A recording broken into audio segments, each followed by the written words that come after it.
Hi guys! In this video, I'm going to step outside my comfort zone of social and fashionogi content to give you all a debuff and buff guide.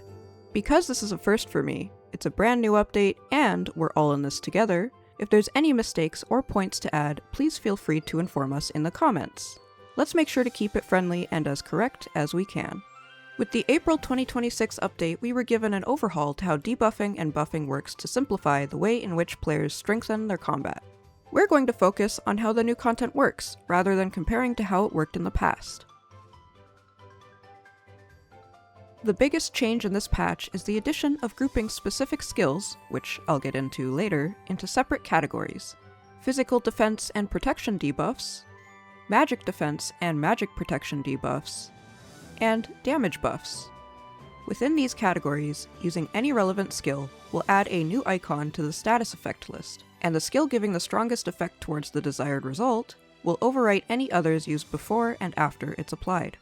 For any players who might be a little slow to understand, like myself, there's no shame in that by the way, if you look at a fully ranked smokescreen versus spinning uppercut, you'll notice that spinning uppercut technically gives a stronger effect towards lowering an enemy's defense and protection than smokescreen, meaning only its effects are what will be used if you try to use both skills. Now you may be thinking, what's the point of using anything other than the strongest base skill? Doesn't this make a ton of other skills useless? Not necessarily. It'll be entirely based on your circumstances. For example, going back to smokescreen versus spinning uppercut only has a chance to apply its reductions while also being a single target skill. This works really well for endgame content such as Brileth, but perhaps in a situation similar to Crown Boss where you don't care to apply the most drastic reductions and want more of an area of effect, then smokescreen would be your best friend. Additionally, some of your skills may be stronger due to some reforges or other changes made to your equipment and titles. If you're someone who is brand new to adding debuffs and buffs into your routine, my biggest tip is to take the time to obtain and rank up all skills fully. This may take a while, and of course, do this at your own pace, but doing so vastly improves your results and understanding in how it all works. I highly recommend making use of any active events, titles, items, or equipment giving training boosts to make this easier for you. After this, I'd recommend slowly adding one debuff or buff to your routine until you're using it naturally, then repeat by adding the next one. With the acknowledgement of the new categories, let's get into the skills themselves. This may not be a complete list, and the skills won't be placed in any order from best to worst. Smokescreen. Lasting 5 minutes, this skill reduces both physical defense and protection, and magic defense and protection. This is considered one of the best base area of effect debuffs, and is included within the ninja talent. Spinning uppercut. This second stage chain under the fighter talent has a chance to reduce physical defense and protection from a single enemy for 5 minutes, likely to be used the most in higher end content such as Brileth due to its high reductions. Hydra Transmutation. Even with a shorter duration of 30 seconds for the Hydra itself, this skill is still at the top of its class. After placing the Hydra, it will cause consistent damage while also lowering the magic defense and magic protection of any enemy up to its cap in the area of effect. This debuff then lingers for 5 minutes. You can find this skill under the Vates talent. It's pretty much alchemy. Deathmark. Considered the most powerful damage buff lasting around 3 to 3.5 minutes. This skill costs 2 Dorcha to use and pulls enemies towards the target marked by it. If you'd like to use this, you can find it under the Chain talent. Support Shot. A single shot of this at an enemy will cause your incoming damage to be buffed for 5 minutes. It is included under the Archer talent, or you can find it under the Combat tab on your skills window. Fate Weaver. When using this skill, there will be 5 buttons, that each give different effects, visible on screen. Each button coincides with the numbers 1 to 5 on your keyboard. You can customize the debuffs or buffs you'd like to use through your number selections and can pick to use it on either yourself, allies, or an enemy. Using this skill also consumes an item called Phantasmal Remnant. There are other debuffs and buffs still available for use and can be used where you deem fit. Here are a couple I've picked out for you. Fragara, the technique that requires you to be in Demigod, or Awakening of Light. For a duration of 3 minutes, you can reduce physical protection and magic defense and magic protection of enemies with every hit. An unfortunate downside to this debuff is that it may not work on all enemies. Battlefield Overture. Without extra boosts, the base effects of this buff will last 30 seconds and give yourself and allies minimum damage and max damage of 20%, as well as critical 11%. It's also the one of many music skills provided to us that is most commonly used. Rage Impact. This skill has a very short window of 7 seconds and has a slight stun.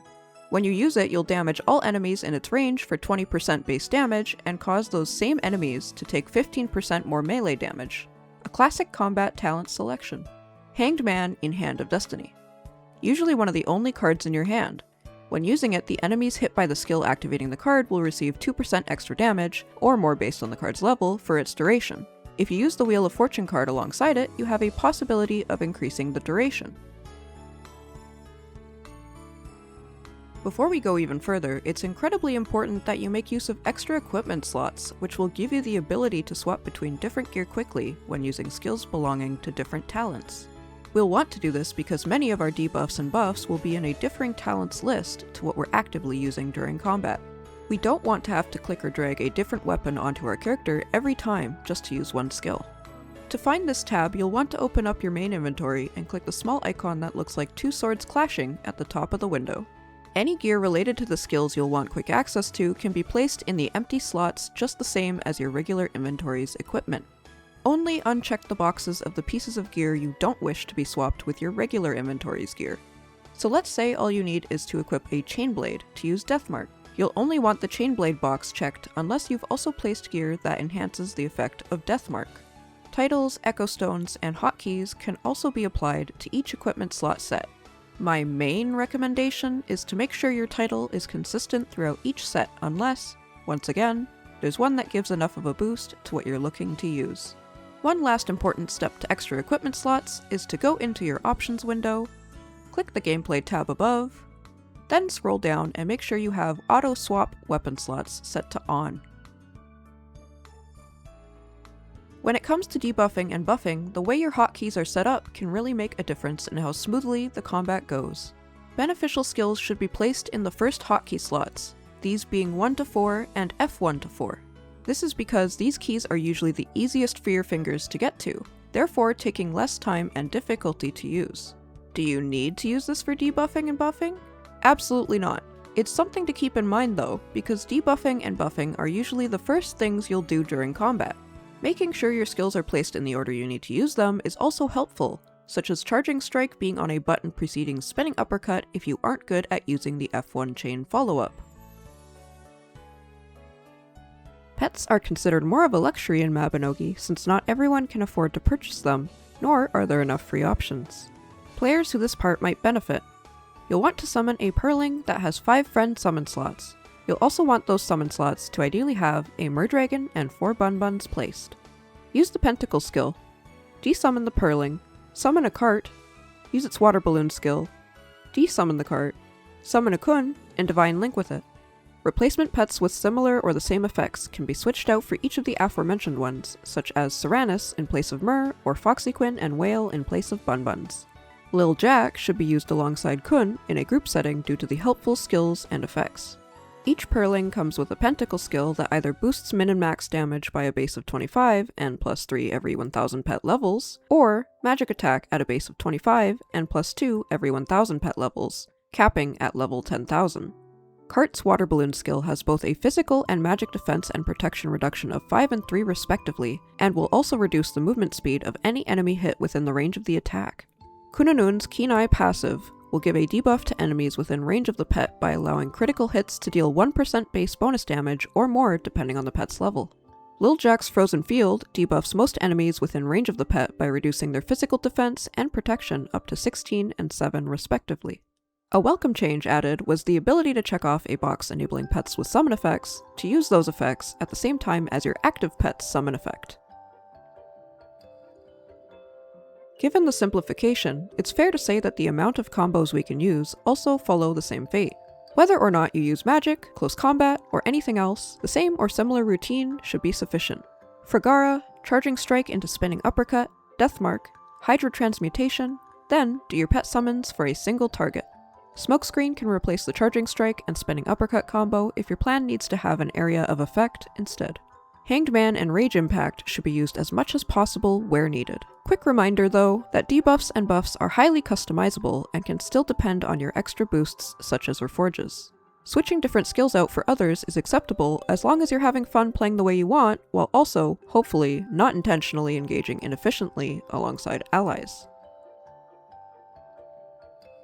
How do reforges, titles, and equipment matter in the great scheme of things? Some reforges to look at would be the higher protection reduction for spinning uppercut on a pair of gloves, a higher defense reduction on a pair of boots, or even a body gears enhancement to the chance of the skill's debuff even happening. Smokescreen's reforge gives a higher magic defense reduction on hats, and Deathmark has a glove reforge that will amplify its buff's damage. Keep in mind that reforges with the same effect will not stack with each other, a slight exception being some Echo Stone reforges. Deathmark and Hydro Transmutation each have a mastery title as well that raise their duration if you wish to use it. Support Shot can be enhanced by equipping Bohemian gear that totals the enhancement effect to 10. Every little boost counts, so even if you aren't ready for this step currently, you'll want to keep it in mind for gearing up later.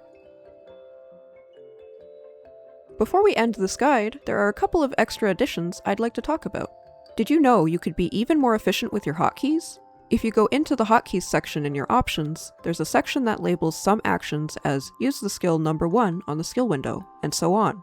You can choose what skills are set as number 1 to 9 by opening your skills window and dragging your selections to the top of the list.